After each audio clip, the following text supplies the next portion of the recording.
So it's really easy to get started in serviced accommodation these days, but it's really, really hard to do it well. Now, one of the biggest mistakes that I notice all the time is people trying to do everything themselves. It's a decision that costs time and money and will just keep you stuck, overworked, and not happy. And look, I've been there, I've made this mistake too. Back when I got my first apartment, I thought I would save some money by doing the renovation myself, and I did.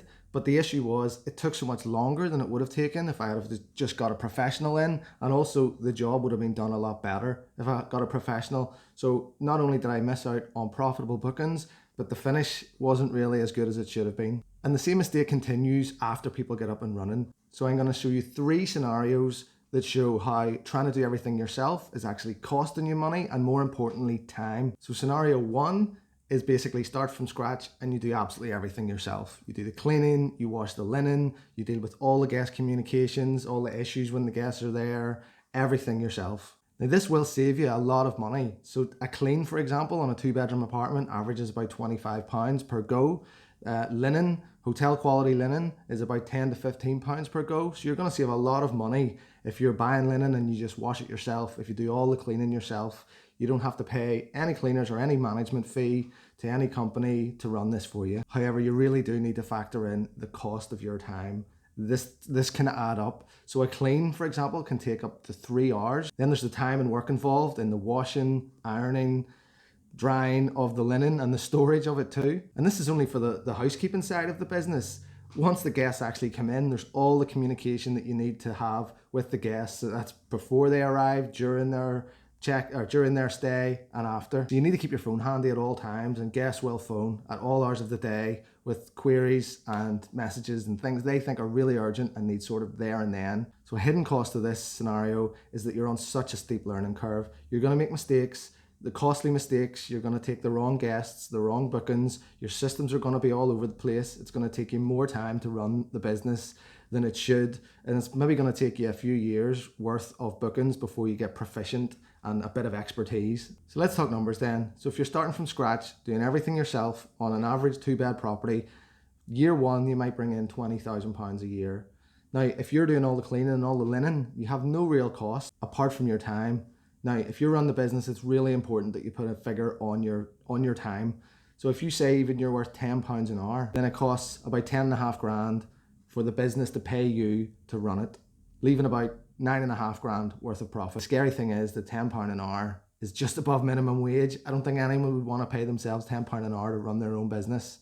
So if you start thinking that your time's worth more and you're paying yourself more, then that profit shrinks even further. So scenario 2, let's say it's the same 20 grand income, but in this scenario, you pay a cleaner to do the cleans for you and you hire your linen. This means they do the ironing and washing as well. And in total, the cleaning and linen might take about £40 per changeover. Now it gets a bit technical here, but on 3 bookings per week, that's £120 per week, or £6,240 over the year. Your time invested goes down from 20 hours per week down to 10, or £5,200 per year at £10 per hour. That's a total cost of £11,440. So you're paying £1,000 more over the year, but you're literally doing half the work, and it's the hardest work too. So that leaves a profit of over £8,500. Now this is the power of leverage. So scenario 3 is that you use a professional management company to take care of everything for you. Now they can increase the income from 20,000 to 30,000. Not only that, they do absolutely everything to do with the business. So at Centre Belfast Apartments, we're at the higher end of the market. We charge 20% plus VAT. So that's 7,200 out of the 30,000 income.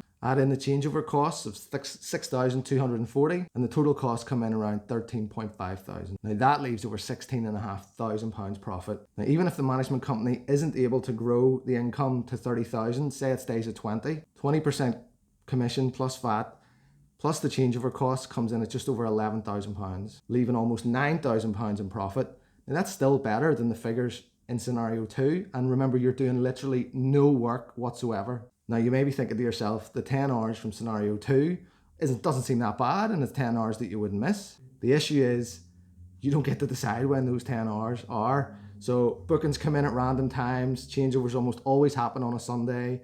You get phone calls in the middle of the night, your evenings are always disturbed. But it also means that you can only grow to maybe 1 or 2 more apartments before you run out of hours in the week to manage all of them. So by leveraging a management company, you can grow and scale your business as fast as you want and as big as you want without doing any of the work. So to sum up, serviced accommodation is a great way to make money from property. But if you want a business and not a job, you have to leverage others to do the work for you. Remember that time is the most important asset that any of us have.